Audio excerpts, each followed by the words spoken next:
Conozco una familia preciosa que canta con alegría y vive siempre gozosa. Cuando enfrentan los problemas, no se quejan ni murmuran, porque tienen de su parte una victoria segura. Chévere, chévere, chévere son, es la familia de mi Señor, pero que chévere, chévere, chévere son, de esa familia yo no me voy, pero que chévere, chévere, chévere son, es la familia de mi Señor, pero que chévere, chévere, chévere son, de esa familia yo no me voy.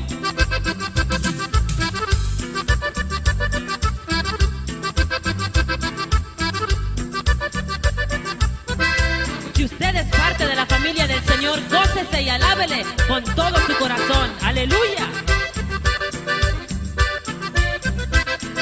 no he visto en esa familia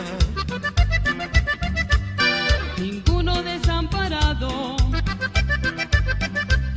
el Espíritu los une y viven enamorados a través de Jesucristo. el Padre los va dotando, Por todos Él dio su vida, allá en la cruz del Calvario. Que chévere, chévere, chévere son, esa familia de mi Señor, pero que chévere, chévere, chévere son, esa familia yo no me voy. Que chévere, chévere, chévere son, esa familia de mi Señor, pero que chévere, chévere, chévere son, esa familia yo no me voy.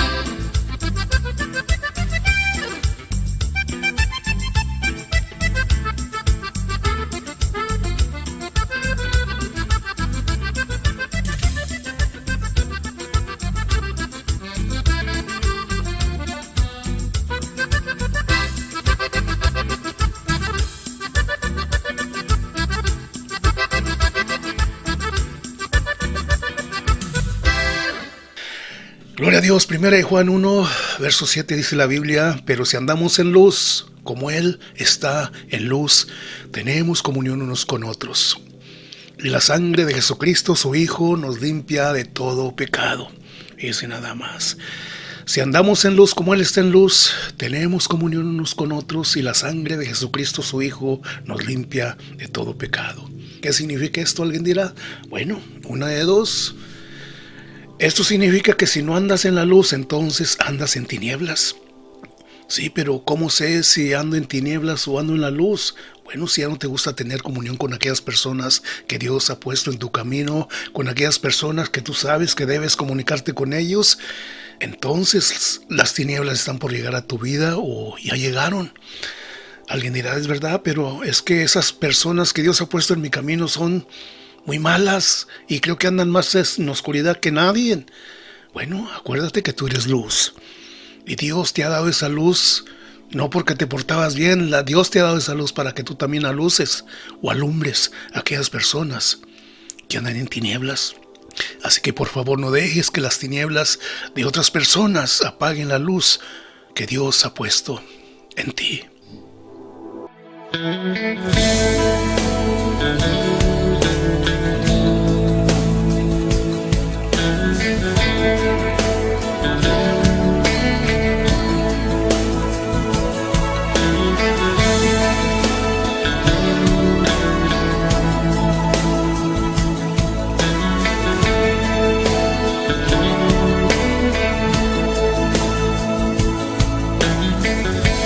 No le des espacio a lo negativo,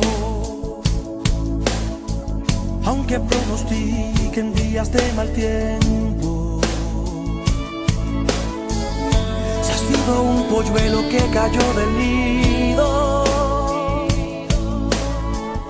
Expande hoy tus alas y remonta el vuelo. Tú naciste para ver las cosas desde arriba. Conquista las alturas, piensa positivo. Renueva hoy tu mente, pues la sangre de Cristo es vida. Hay victoria segura en Él. Escudriñando y guardando su palabra, prosperarás y todo te saldrá bien. Procura no mirar ese panorama que hacen que tus sueños sean como desvelo. No escuches voces inciertas ni extrañas que solo ponen peso sobre tus espaldas. Tú naciste para ver las cosas desde arriba. Conquista las alturas, piensa positivo. Renueva hoy tu mente, pues la sangre de Cristo es vida. Hay victoria segura en Él. Escudriñando y guardando su palabra, prosperarás y todo te saldrá bien.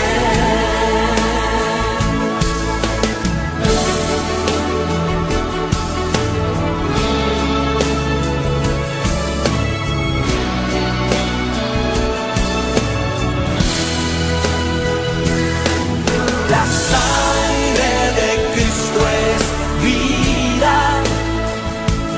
Hay victoria segura en Él. Escudriñando y guardando su palabra, prosperarás y todo te saldrá bien. La sangre de Cristo es vida.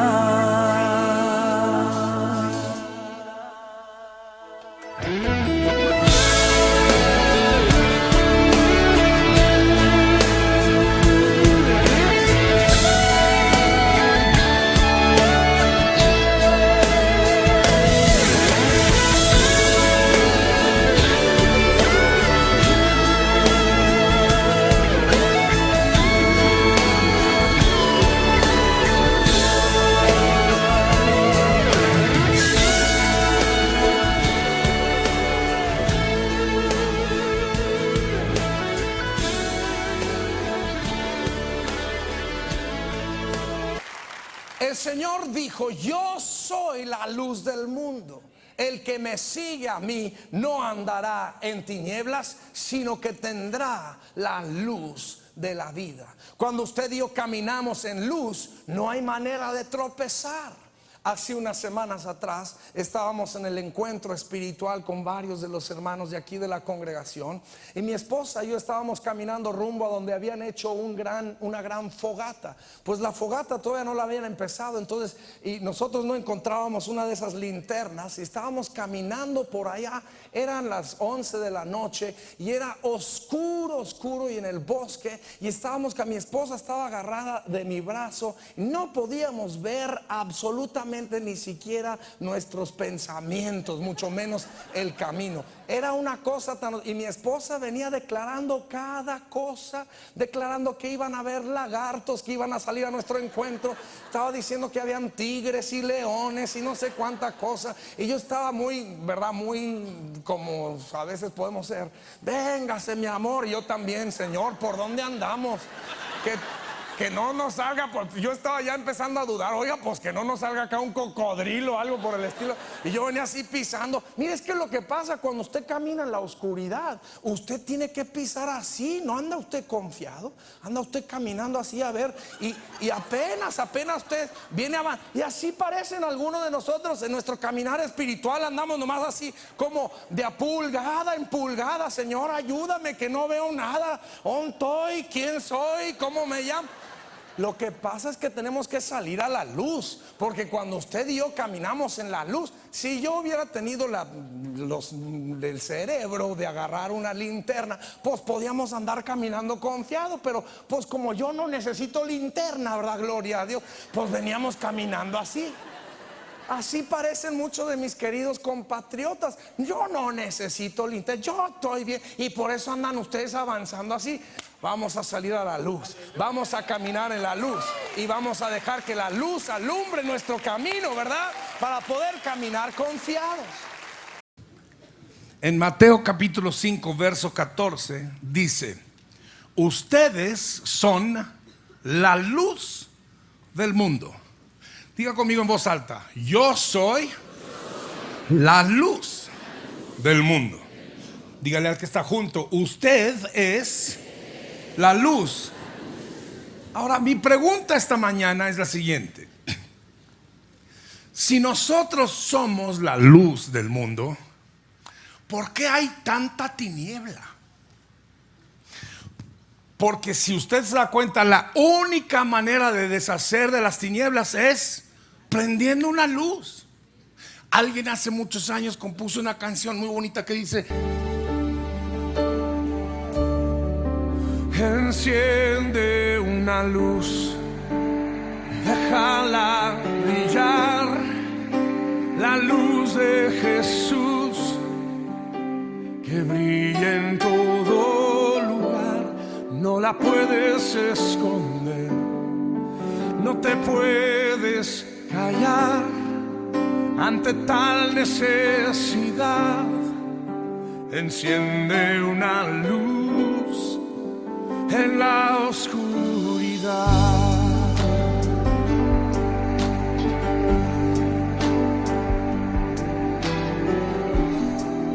¿Cómo pues invocarán a aquel en el cual no han creído? ¿Y cómo creerán en aquel de quien no han oído? ¿Y cómo oirán si nadie les predica? Hermosos son los pies de los que anuncian la paz, las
Mi tema de este día es venciendo la culpa, la vergüenza y el rechazo.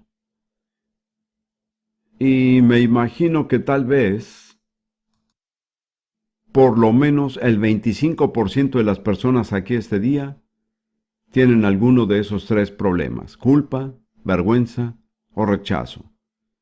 Pero hay un lugar donde ellos pueden ser sanados. Y este día voy a hablar sobre eso. Ese lugar es la cruz. En Hebreos 10, versículo 14, tenemos esta declaración.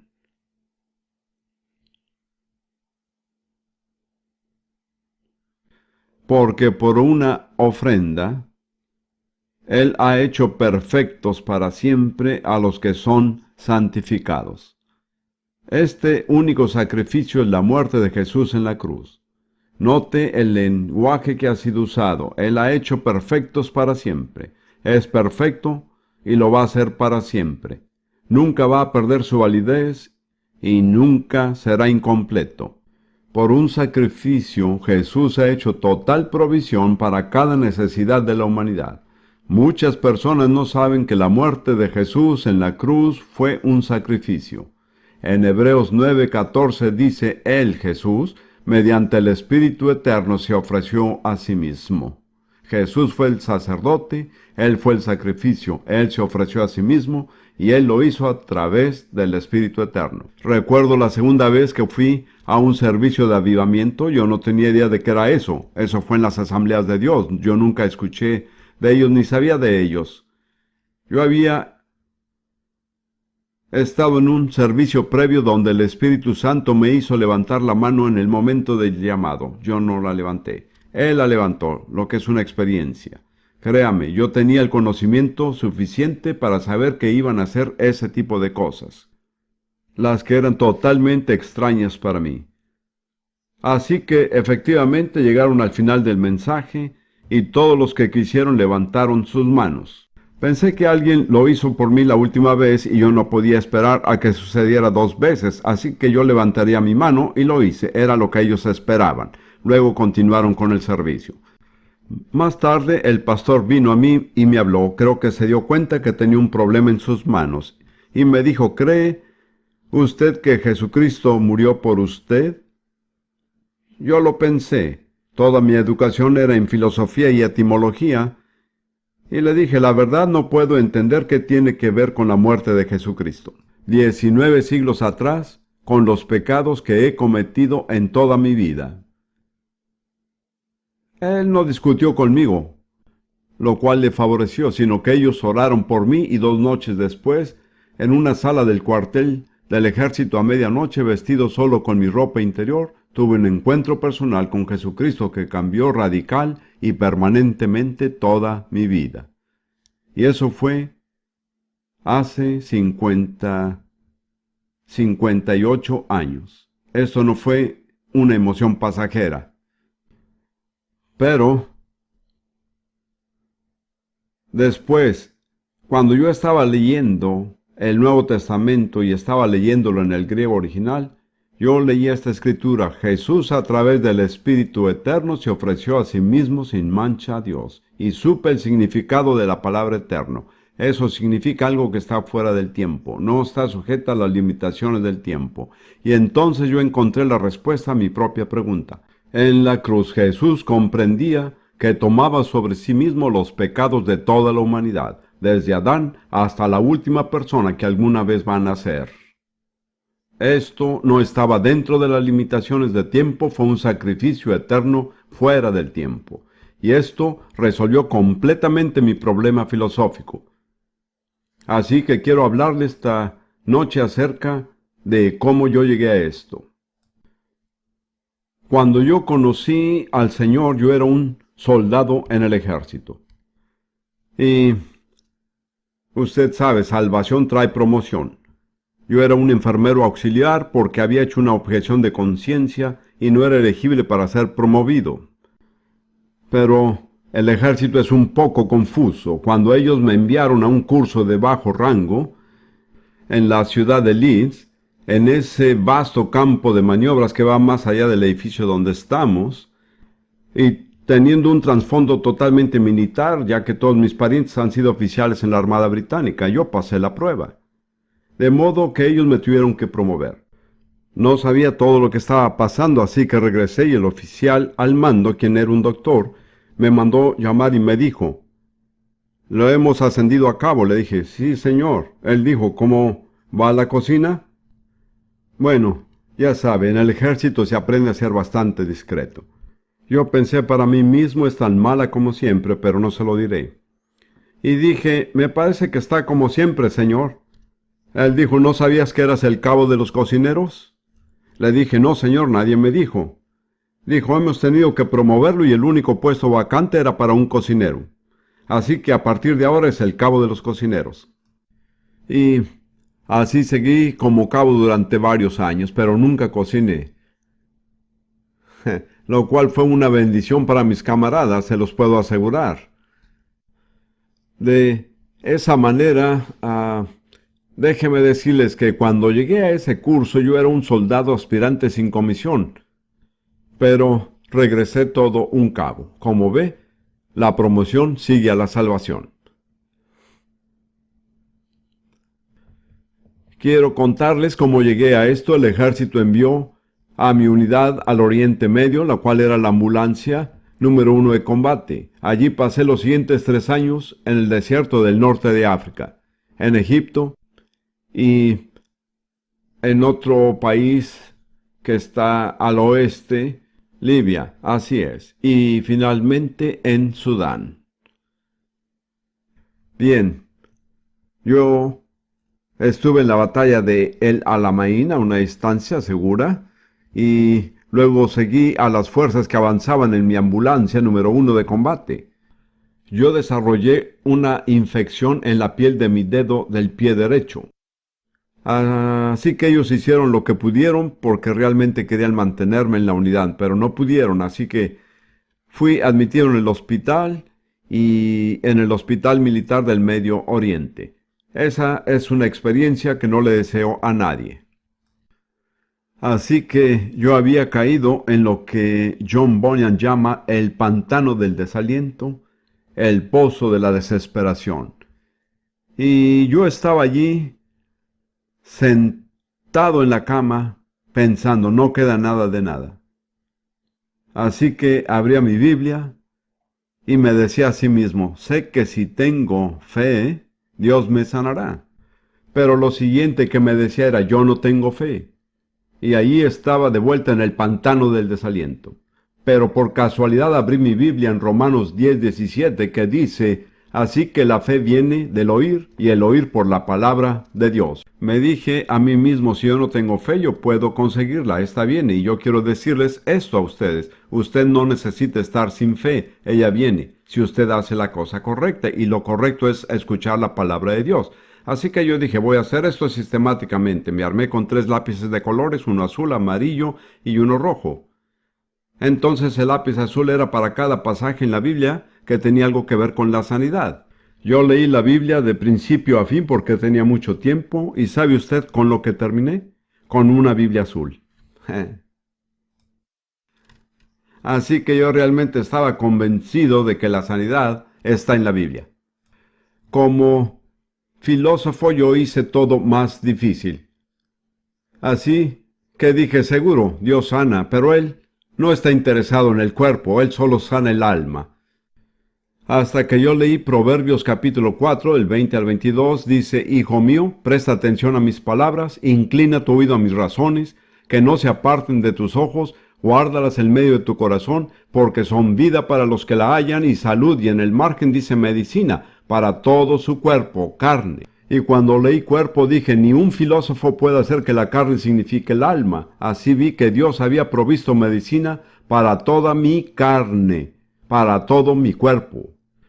Yo estuve en ese lugar por un largo tiempo y luego fui transferido a otro hospital.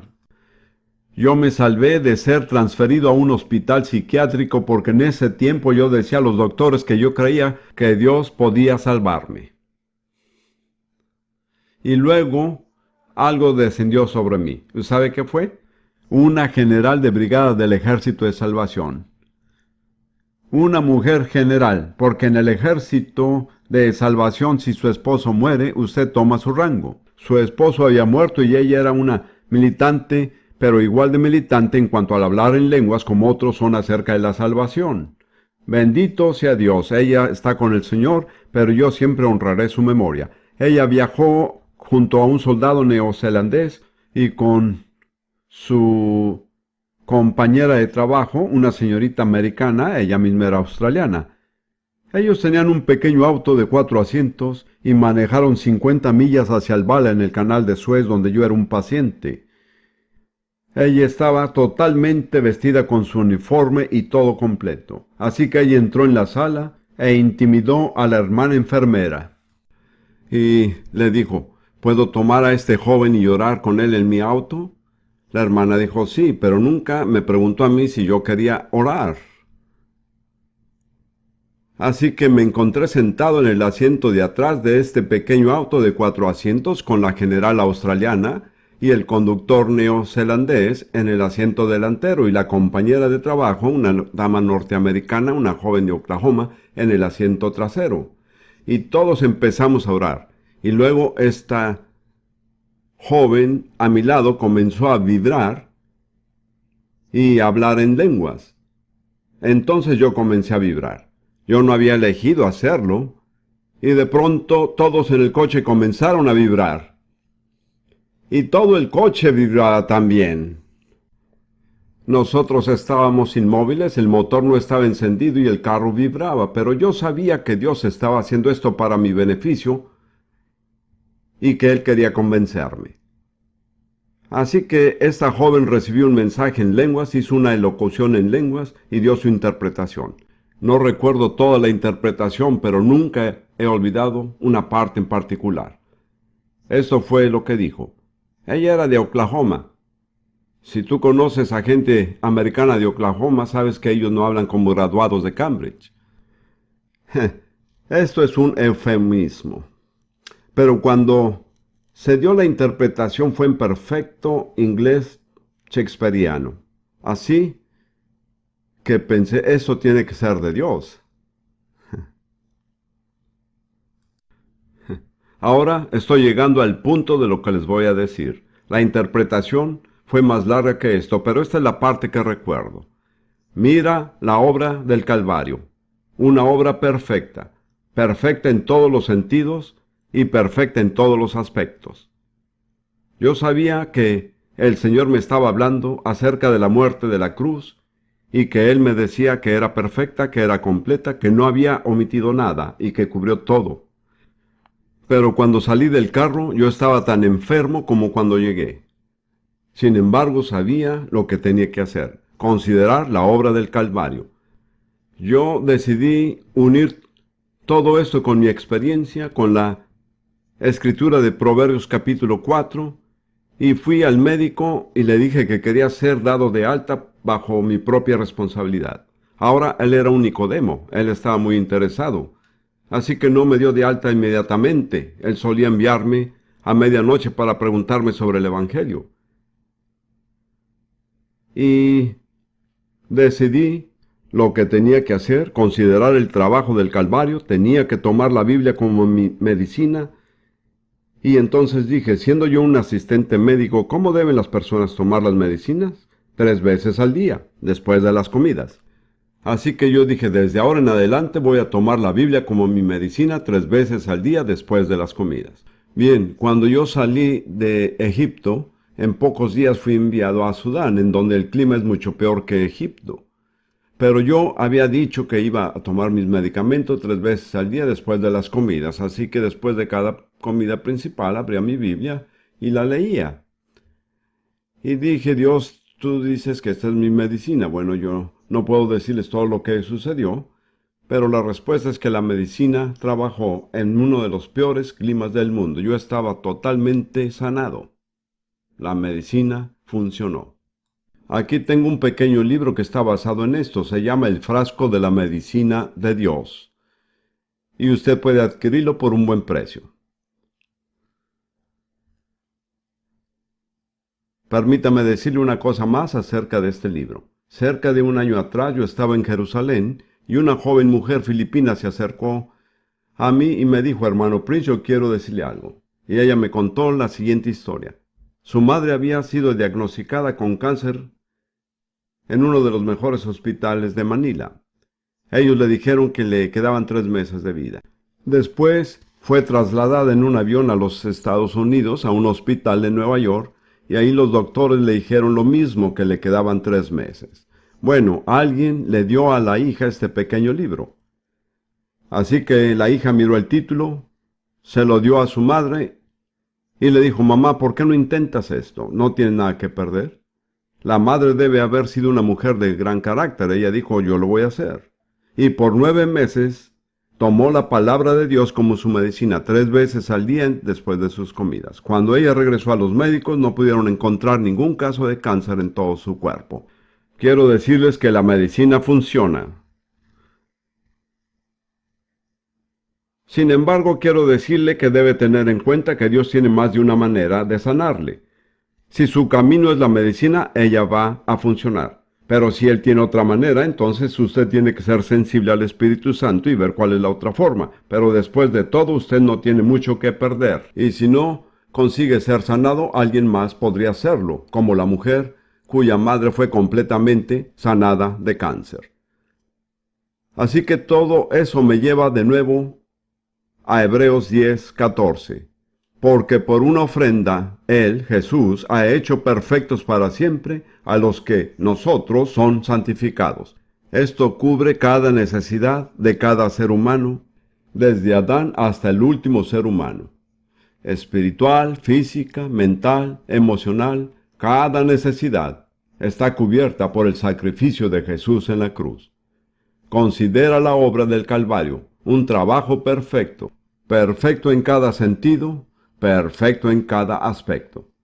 Cada necesidad de la humanidad ha sido provista por el sacrificio de Jesús en la cruz.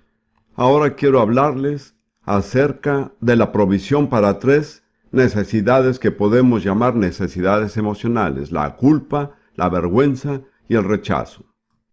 Dios, a través del sacrificio de Jesús, ha provisto una liberación completa para cada una de ellas: la culpa, la vergüenza y el rechazo. Pero mi experiencia es que muchos cristianos nacidos de nuevo, no son completamente libres de la culpa o la vergüenza o el rechazo.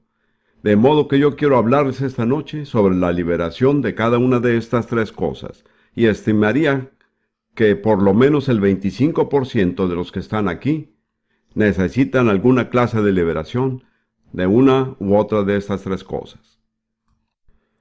Permítame empezar con la culpa. Usted sabe lo que las personas dicen: la conciencia nos hace cobardes a todos.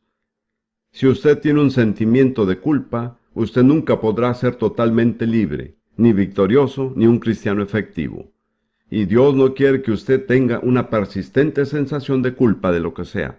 En Isaías 53, verso 6, que es la descripción profética dada 600 años antes de este evento, por medio del profeta Isaías, del sacrificio de Jesús en la cruz. Dice: todos nosotros nos descarriamos como ovejas, nos apartamos cada cual por su camino. Este es el problema de toda la humanidad. No necesariamente hemos cometido un pecado específico como asesinato o adulterio, pero todos hemos hecho una cosa: nos hemos apartado por nuestro propio camino, y nuestro camino no es el camino de Dios. Y Dios llama esto iniquidad o rebelión. Y continúa diciendo: pero el Señor hizo que cayera sobre él, Jesús, la iniquidad de todos nosotros. Toda nuestra rebelión fue visitada en Jesús en la cruz, para que pudiéramos ser libres. En Juan 1, versículo 26, Juan el Bautista presenta a Jesús y dice: he ahí el Cordero de Dios que quita el pecado del mundo. Jesús era el Cordero en quien Dios puso todos los pecados de todos los seres humanos a través de todos los tiempos y lugares. Y Él se los llevó de modo que nunca pudieran volver a ser un problema para nosotros o hacernos sentir culpables. ¿Cómo aprovechamos esto? Estoy hablando de una manera muy sencilla esta noche. Nada complicado. Usted conoce mi conclusión. Esto es solo para mí mismo. Pero esto me concierne. Si yo no puedo explicar algo de manera simple, es porque no lo he entendido claramente. De modo que yo trabajaré en ello hasta que pueda. Yo pienso en mi primera esposa, quien se sentaba en la primera fila y oraba por mí. Y quiero decir que ella oraba fervientemente. Pero cuando ella bajaba la cabeza y juntaba las manos, yo pensaba, ¿ahora qué hice?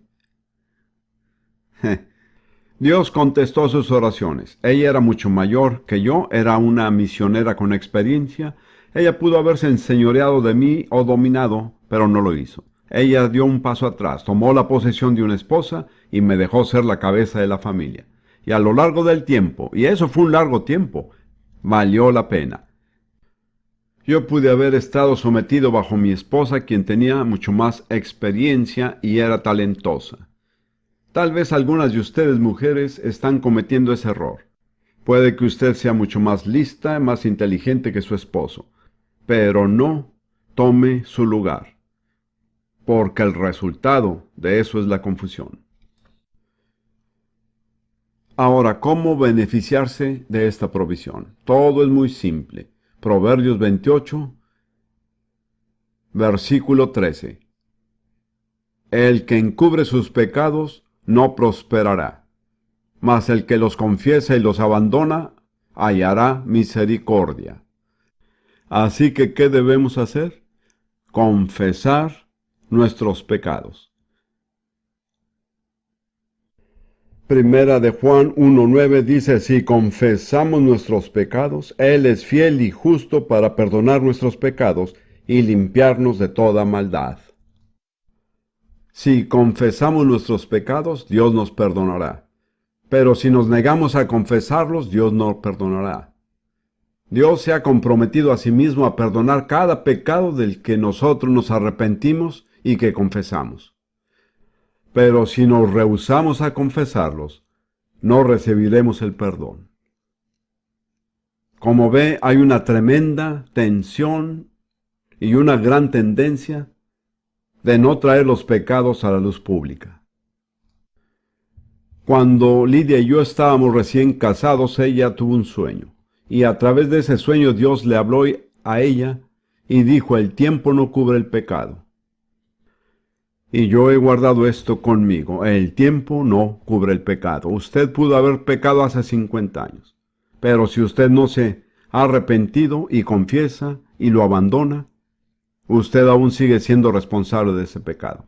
Una de las cosas que Dios está haciendo en mi vida es que de vez en cuando me recuerda los pecados no confesados. Así que yo no creo en hacer una búsqueda de pecados, no creo que sea de esa manera, pero de vez en cuando Dios me muestra un pecado que he cometido y que no he confesado ni me he arrepentido. Así que todo lo que tengo que hacer es decir, Dios, lo siento, me arrepiento y lo reconozco, y se ha ido. Pero hasta que no lo confieso, no se ha ido. Usted sabe que nosotros nos sentimos mal por llevar los pecados a la luz del rostro de Dios. Pero ese es el único lugar donde son perdonados. Si usted retiene la confesión, no recibirá el perdón. Permítame leer esto de nuevo. Proverbios 28, versículo 13. El que encubre sus pecados no prosperará, mas el que los confiesa y los abandona hallará misericordia. No es suficiente confesar. Usted tiene que abandonarlos. Eso es arrepentimiento. Usted tiene que alejarse de eso. Cuando usted confiesa y se aparta, usted tiene la garantía de la misericordia de Dios. Ahora, cuando Dios lo salva, es un trabajo perfecto. Como me fue dicho en ese pequeño auto cuando estaba vibrando con el poder de Dios. Y yo quiero confrontarlo con tan solo un hecho hermoso, glorioso, santo y maravilloso de confesar nuestros pecados.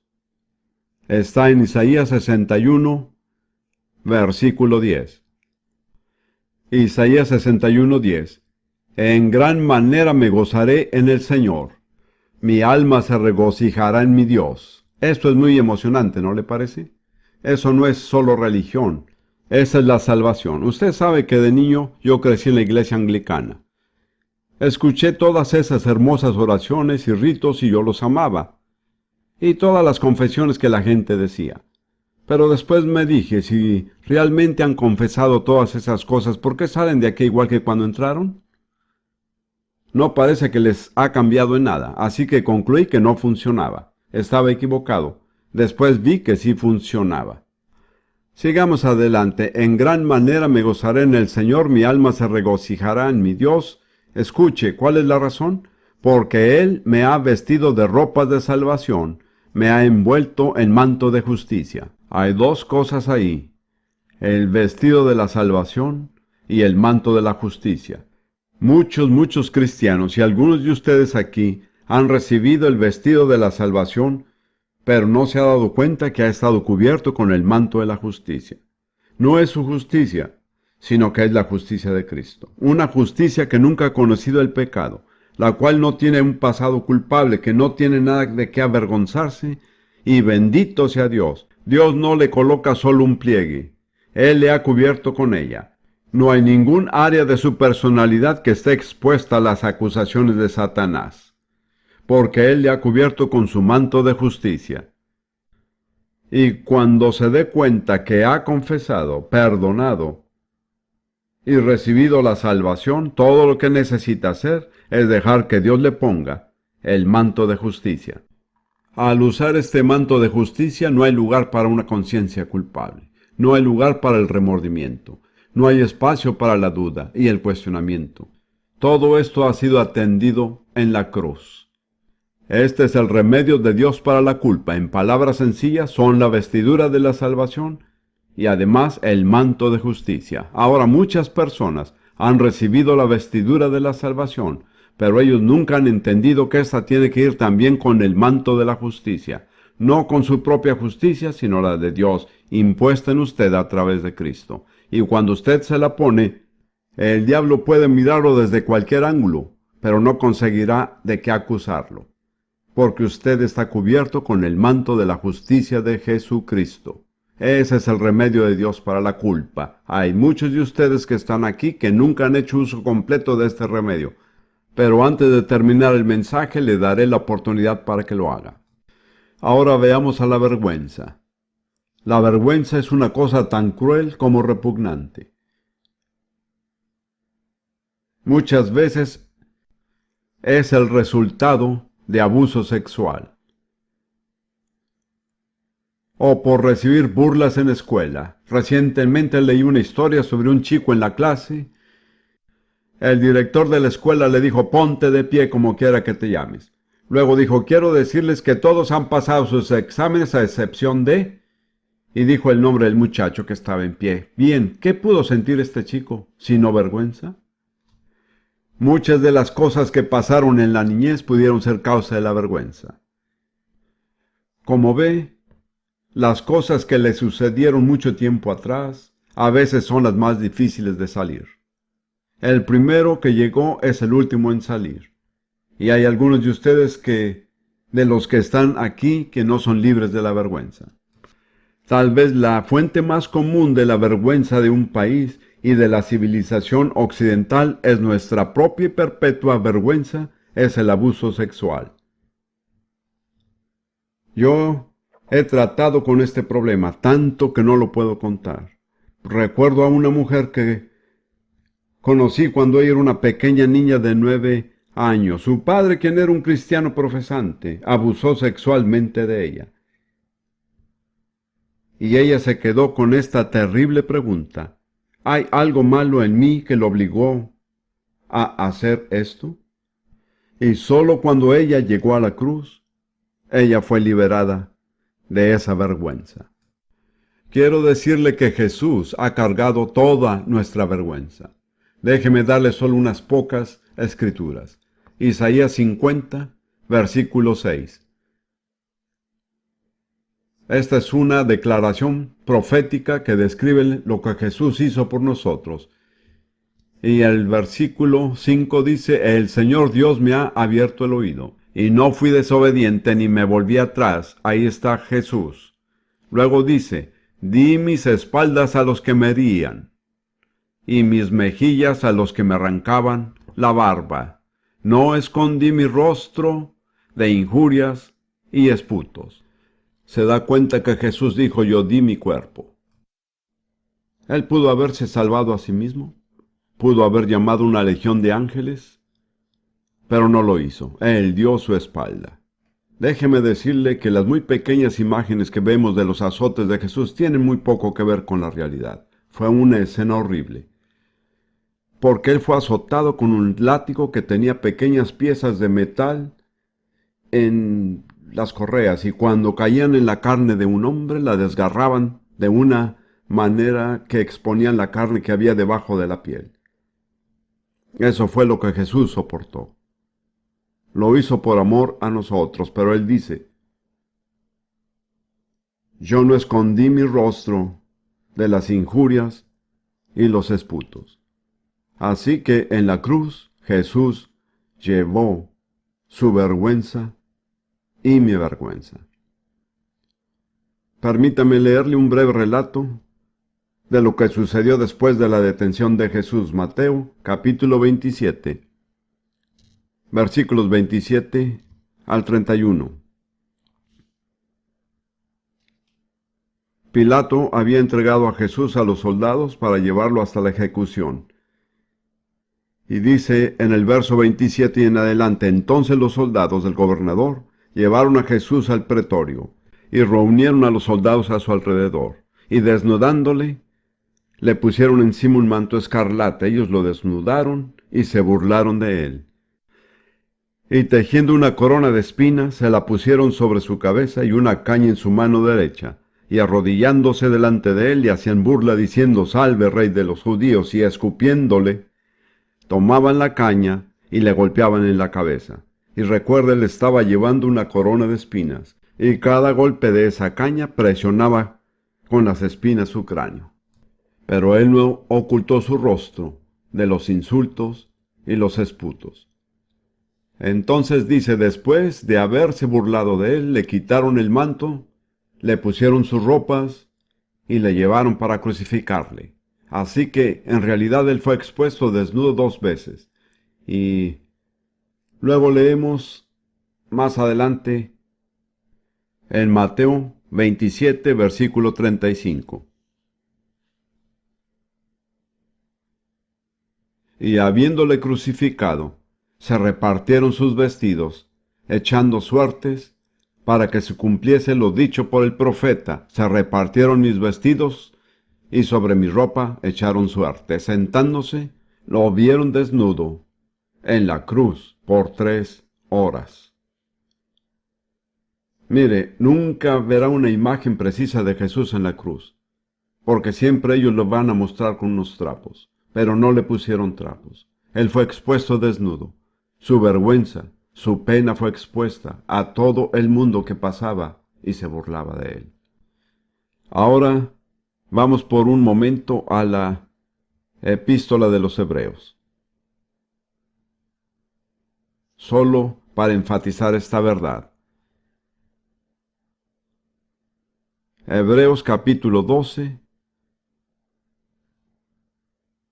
y dice en el versículo 2, puesto los ojos en Jesús, el autor y consumador de la fe, quien por el gozo puesto delante de él soportó la cruz, menospreciando la vergüenza. ¿Ve?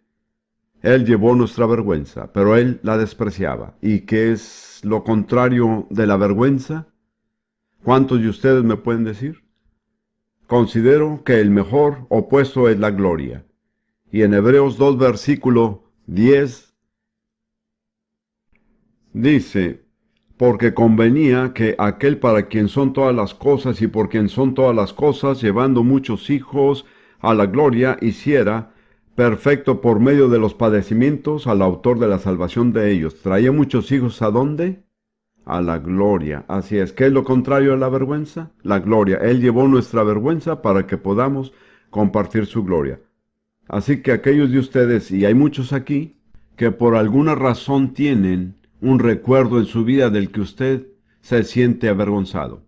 Algo que nunca ha conseguido alejar totalmente, algo que lo persigue y lo sigue y lo perturba, y que lo amenaza en los momentos en los que está queriendo adorar y alabar a Dios. Recuerde, Jesús llevó toda nuestra vergüenza, completamente desnudo durante 3 horas en la cruz, para que podamos compartir su gloria. ¿No le parece maravilloso? Gracias, Señor. Ahora, yo estaba enseñando en Holanda hace algunos años, y recibí el testimonio escrito de una mujer holandesa. No tengo el testimonio escrito aquí, pero quiero remitir lo que ella escribió. Cuando era niña, había sido abusada sexualmente. Ella había sido abusada por una pandilla de chicos jóvenes y sufrió mucho abuso sexual. Luego ella se casó, pero no era feliz en su matrimonio, porque tenía una profunda amargura en su corazón hacia los hombres, incluyendo a su esposo. Ella nunca podía escapar de la vergüenza que ella había soportado a través del abuso sexual. Y luego el Señor hizo algo maravilloso. Yo creo esto porque yo conozco al ministro holandés que me envió este testimonio. Y él me lo envió porque él dijo que confirme exactamente lo que usted está predicando. Sentada en su habitación, sola, ella tuvo una visión de Jesús en la cruz. Y él estaba absolutamente desnudo. Luego ella se dio cuenta de 2 cosas. Primero que todo, él había sufrido su vergüenza. Ella no necesitaba tener vergüenza. Jesús la había soportado. La segunda cosa, ella se dio cuenta que Jesús era un hombre. Y ella estaba tan amargada contra los hombres, pero se dio cuenta que fue un hombre quien pagó la penalidad por su pecado. ¿No es esto hermoso? Si usted está luchando con la vergüenza, tenga presente que Él estaba desnudo en la cruz. Allí llevó Jesús su vergüenza. Él fue expuesto a las infamias y a las burlas de los que pasaban. El objetivo principal de la crucifixión era sentir vergüenza para imponer la vergüenza en el pueblo. Jesús soportó todo, pero Él despreció la vergüenza. Y eso no consiguió quebrantarlo, porque Él sabía que Él estaba llevando la vergüenza suya y la mía, para que pudiéramos compartir, ¿qué? Su gloria. Amén. Hemos llegado al último de esos 3 problemas. Ya he tratado con la culpa, con la vergüenza, y ahora me encargaré del rechazo. Ahora, considero que el rechazo es la herida más profunda del espíritu humano. Yo estaba leyendo hace poco un escrito sobre la Madre Teresa después de que murió. Y ella hizo una simple declaración. No ser amado es la peor enfermedad. Y tengo que decir, basado en el trato con la gente durante muchos años, que estoy totalmente de acuerdo. La peor enfermedad es no ser amado. Y hay algunos de ustedes aquí con esa enfermedad.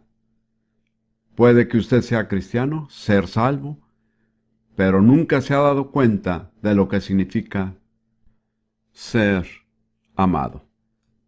Usted nunca lo ha absorbido, nunca lo ha probado. Ahora, hay varias causas posibles.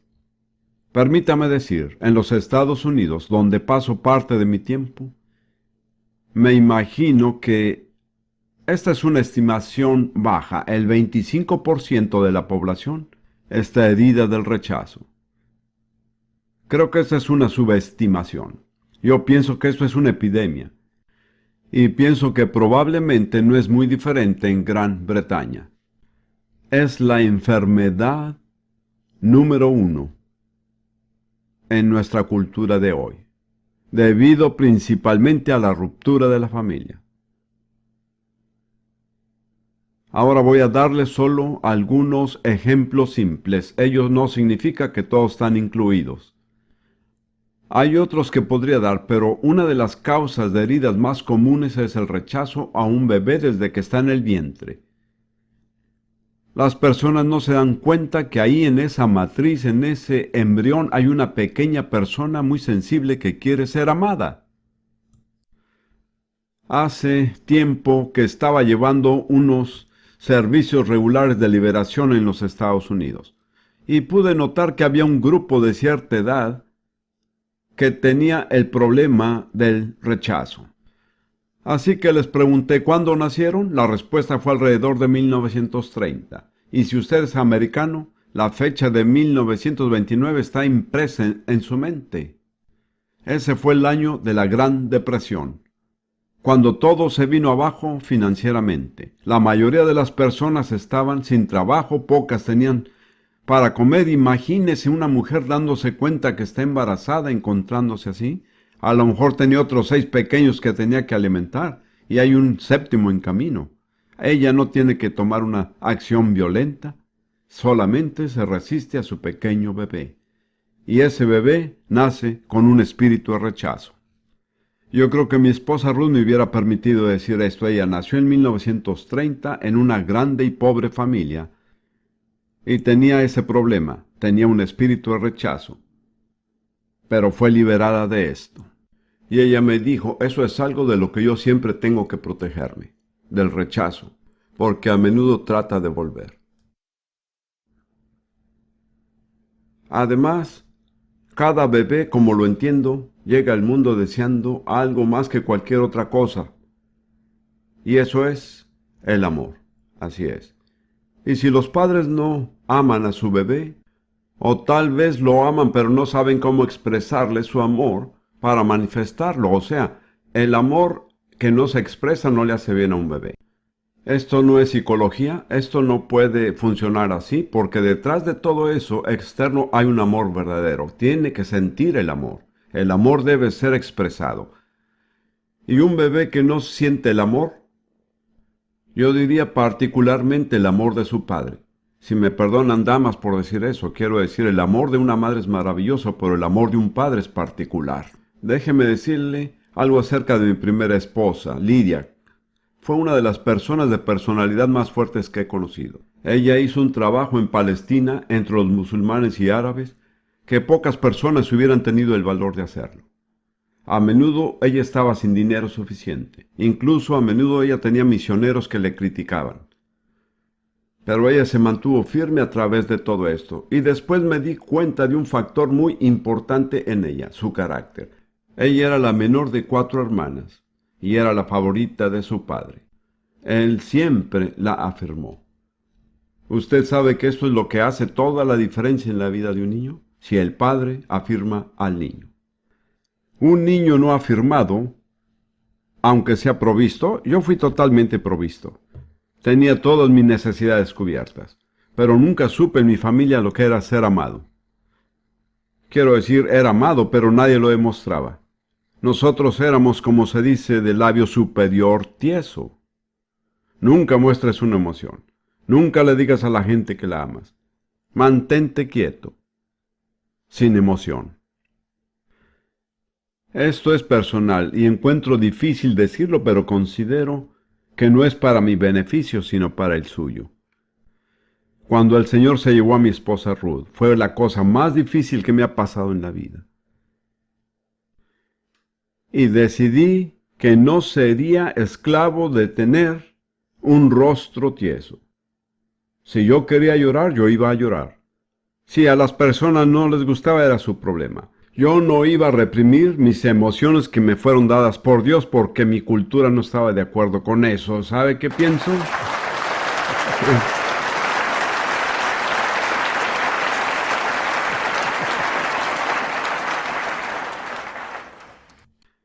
¿Sabe qué he observado? Mi familia era una buena familia. Ellos realmente eran buenas personas. Pero ese labio superior tieso produce personalidades deformadas y atrofiadas. Esas personas nunca aprenden a expresarse bien. Y algo que no es expresado es algo que suprime. Así que yo he decidido dejar que las personas se gocen o no. Pero si yo quiero llorar, voy a llorar. Yo no quiero llorar, pero si yo siento ganas de llorar, voy a hacerlo. Y si quiero danzar, voy a danzar. El problema conmigo es la danza. Yo sabía danzar muy bien, créame, he guiado a muchas congregaciones en la danza. Pero ahora, en esta época de mi vida, mis pies simplemente no obedecen. Así que ahora me quedo ahí y llevo el ritmo solo con mis pies. En fin. Hay otra forma muy común donde comienza el rechazo, es en la escuela. Yo fui enviado a un colegio de internado en Westgate-on-Sea, en Kent, a la edad de 9 años. Mi familia tiene una fotografía donde aparezco listo para ir a la escuela. Estaba vestido con un traje de 3 piezas y un sombrero redondo. Esa era nuestra cultura. Cuando yo llegué, había varios niños vestidos de la misma manera y recuerdo a un chico, él no tenía vergüenza, él solo se puso a llorar y dijo, quiero a mi mamá, quiero a mi mamá, quiero a mi mamá. Él no consiguió a su mamá. Era una vida dura. La vida británica ha sido a menudo difícil. Yo no tengo que decirles a ustedes sobre eso. Nosotros mismos hemos sido prisioneros en nuestra propia cultura. Espero que pueda entenderme. Cada pariente masculino que he conocido en mi vida fue un oficial del ejército. Fui educado en Eton y fui a Cambridge. Si alguien fue inculcado con un labio superior grueso, ese era yo. Pero me rebelé. Decidí que no voy a estar esclavizado. Si yo quiero danzar, voy a danzar, y si siento ganas de llorar, voy a llorar. ¿Sabe que tengo un muy buen ejemplo? ¿Sabe quién es? Jesús. ¿Ha leído usted el relato de la muerte de Lázaro? Jesús llegó 4 días tarde y cuando fue a la tumba, ¿qué dice el verso más corto de la Biblia? 2 palabras. Jesús lloró. Él no estaba llorando por Lázaro porque él sabía que iba a resucitarle. Él estaba compartiendo el dolor de Marta y María. ¿Y sabe una cosa acerca del dolor? Es bueno compartirlo. Yo he sido muy bendecido desde que Dios llevó a Ruth a casa. Yo no puedo contar el número de personas que han compartido su amor conmigo. Mi familia ha sido maravillosa. Absolutamente maravillosa. 3 de mis hijas vinieron una tras otra a Jerusalén para cuidar de mí. Primero mi hija africana, Jessica. ¿Cuántos conocieron a Jessica? Unos pocos. Luego mi hija árabe, quien está aquí, Kirsten.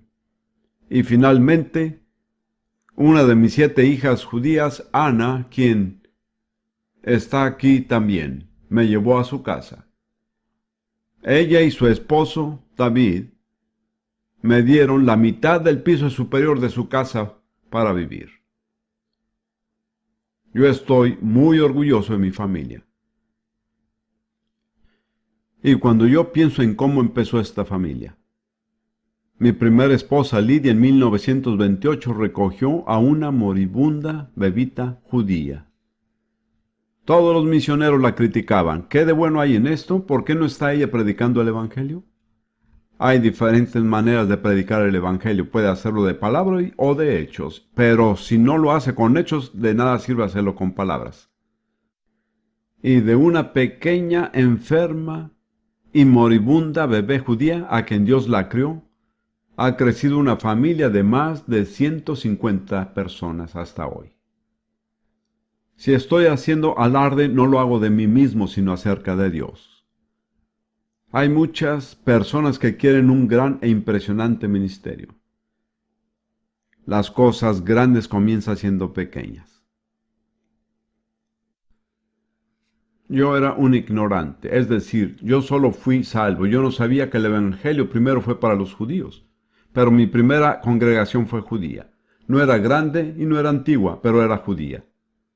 Y luego la Biblia dice, la religión pura y sin mácula delante de Dios es esta. ¿Qué es? ¿Cuántos de ustedes pueden decírmelo? Cuidar a los huérfanos, a las viudas y guardarse sin mancha del mundo. Tenía importancia para mí. Yo empecé cuidando a los huérfanos y viudas. Yo no era espiritual.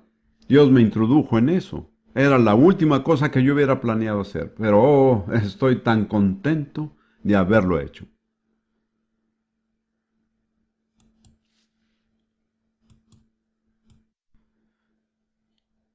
Otra razón común para el rechazo es muy común hoy. Es un matrimonio roto. Por ejemplo, una mujer se entrega sin reserva a un hombre y, como el hermano Ed Cole estaba diciendo, un pastor aparece un día sin anunciar con los papeles de divorcio. ¿Qué está experimentando tal persona? Usted se ha entregado sin reservas, ha hecho todas las cosas que ha podido, usted ha amado, servido y de repente ya no es querida. Cualquier persona que no siente rechazo en esta situación es porque está andando muy cerca del Señor. Y otro tipo de rechazo que viene al final de la lista es el autorrechazo. Y de nuevo, este es un problema terrible. Probablemente usted se sorprenderá o no cuántas personas se rechazan a sí mismas. Creo que sobre todo las mujeres y las niñas, porque ellas no tienen la altura correcta, muy altas, muy bajas, muy delgadas, muy gordas, ojos de color equivocado, el cabello no es liso o es rizado. Cualquiera que sea, usted ha sacado una razón para rechazarse a sí misma. Usted mira a otra persona y desea ser como ella. ¿Sabe cuál es su problema? El autorrechazo.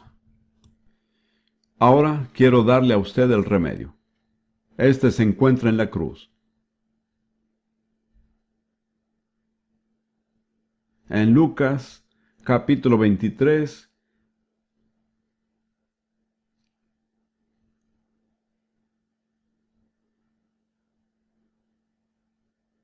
versículos 13 al 24. Nosotros tenemos la escena cuando Jesús está ante Pilato. Pilato está tratando de conseguir la forma de liberarlo. Y mientras más intenta, más grita el propio pueblo de Jesús. Gritaban, crucifíquenlo. Leámoslo rápidamente. Entonces Pilato convocó a los principales sacerdotes, a los gobernantes y al pueblo, y les dijo: me habéis presentado a este hombre como uno que incita al pueblo a la rebelión, pero habiéndolo interrogado yo delante de vosotros, no he hallado ningún delito en este hombre de las acusaciones que hacéis contra él, ni tampoco Herodes, pues nos lo ha remitido de nuevo, y aquí que nada ha hecho que merezca la muerte. Por consiguiente, después le castigaré, le soltaré, y tenía obligación de soltarles a un preso en cada fiesta. Pero todos ellos, ahora estos eran los líderes judíos, ellos gritaron a una, diciendo: fuera con éste, y suéltanos a Barrabás. Este había sido echado en la cárcel por un levantamiento ocurrido en la ciudad y por homicidio. Pilato, queriendo soltar a Jesús, les volvió a hablar. Pero ellos continuaban gritando: crucifíquele, crucifícale. Y él les dijo por tercera vez: ¿por qué? ¿Qué mal ha hecho? No he hallado en él ningún delito digno de muerte, por tanto lo castigaré y le soltaré. Pero ellos insistían pidiendo a grandes voces que fuera crucificado, y las voces comenzaron a predominar. ¿Cómo cree que Jesús se sentía? Su propia gente, a la que él había venido, lo rechazó y favoreció a un ratero y asesino. ¿No cree que usted o yo en esa situación podríamos sentirnos completamente rechazados? Yo creo que él lo sintió. Pero ese no fue el final. Vamos a Mateo 27, versículo 45 y los que siguen.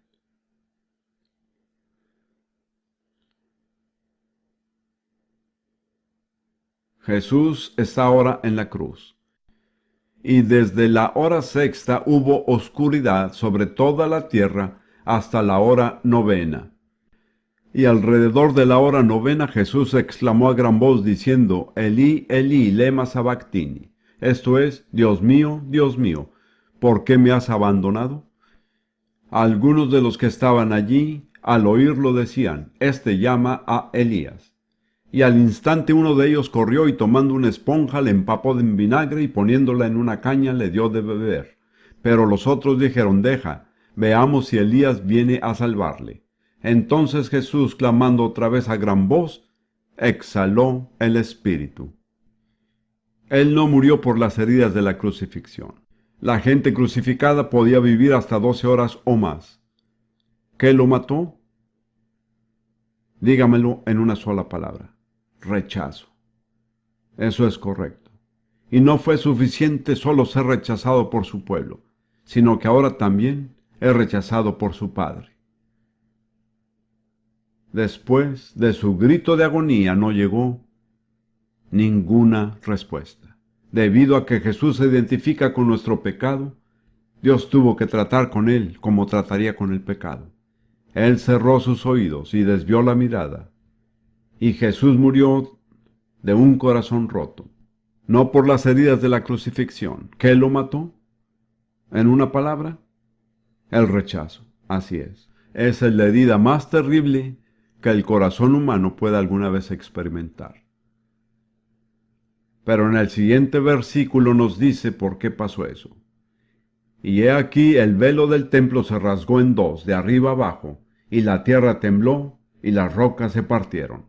Esa era la cortina gruesa que separaba el lugar santo del lugar santísimo. Y solo un hombre podía traspasarla, el sumo sacerdote, solamente una vez al año. Pero cuando Jesús murió en la cruz, esa cortina gruesa fue dividida en dos partes, de arriba a abajo. En otras palabras, eso fue obra de Dios. ¿Qué indicaba eso? Que por la muerte de Jesús en favor nuestro, el camino a la presencia del Santo Dios fue abierto. Jesús soportó nuestro rechazo. Ahora, en Efesios 1, en la versión Reina Valera, tenemos una maravillosa y hermosa visión de eso. Un breve resumen. Efesios 1, versículos 4 a 6.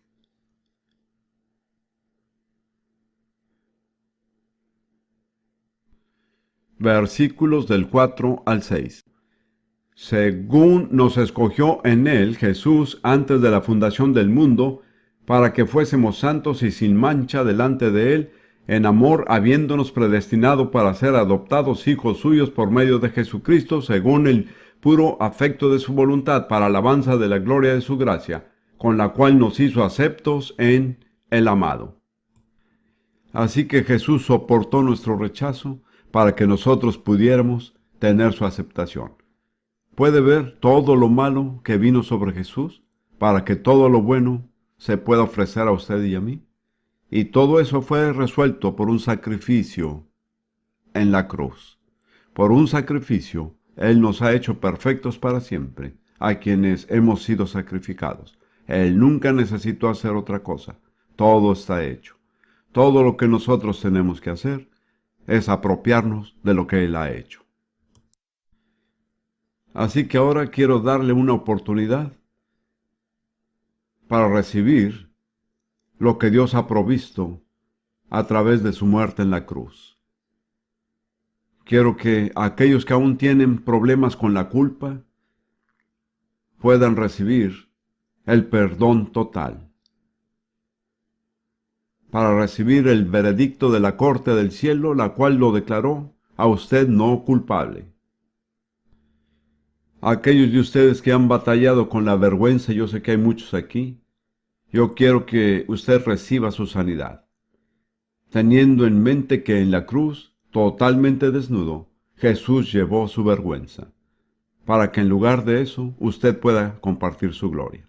Y para los que han tenido problemas con el rechazo, quiero que usted reciba la sanidad esta noche, teniendo en mente que en la cruz Jesús fue rechazado por su Padre, el último y más cruel de todos los rechazos. Él murió de un corazón quebrantado. Él sufrió nuestro rechazo para que pudiéramos tener ¿su qué? Aceptación. Eso es. Véase como un hijo de Dios que no solo es tolerado. Usted es bienvenido. Usted no tiene que pedir disculpas. Usted no tiene que hacer una cita. Usted puede venir en cualquier momento y el Padre siempre le va a dar la bienvenida, porque usted viene a través de Jesús. Ahora quiero ayudarlo si puedo. Y eso no es tan fácil, pero voy a intentar hacer mi mejor esfuerzo, si usted tiene cualquiera de estos problemas o todos, culpa, vergüenza o rechazo, y quiere esta noche reclamar la sanidad, la cual ha sido provista para usted a través de la cruz, quiero guiarle en una oración, llevándolo a la cruz y luego dejar que la cruz haga su trabajo en usted. Si usted quiere que lo guíe en una oración para la culpa, vergüenza o rechazo, y está listo para hacerlo ahora, póngase de pie ahí donde está, donde esté. Voy a pedirle al hermano Don que pase conmigo.